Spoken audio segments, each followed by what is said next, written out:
call on the state government to delist monuments depicting racism and slavery in the listed site preservation law 2015.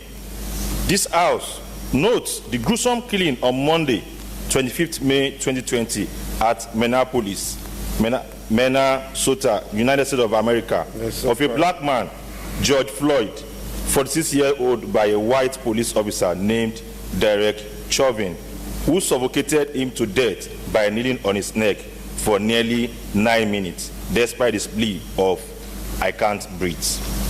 This House further notes that this brutal and callous murder of Floyd triggered worldwide condemnations, demonstrations, and protests against the continuous police violence and racism of black in the US and across Europe without provocation.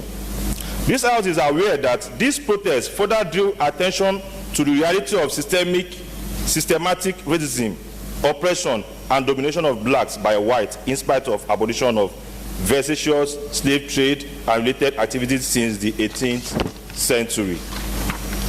This House is further aware that the demonstration brought about the pulling down of statues of Edward Colston, notable slave trader, into a river in Bristol, London, while the British authorities removed from our museum statues of another prominent slave master and promised a review of history pertaining to slave trade, monuments, and sites.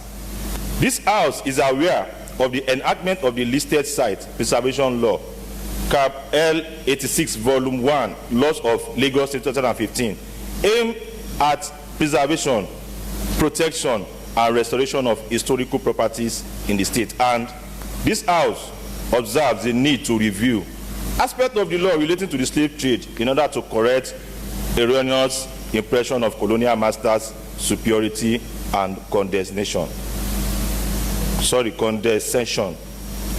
This House resolves to call on Mr. Babajide Olusola Sanwo-Olu, Governor of Lagos State, to direct the Commissioner for Tourism, Art and Culture to liaise with the Attorney General and Commissioner for Justice to look at the listed site preservation law 2015 with a view to removing all vestiges of slave trade and colonialism superiority.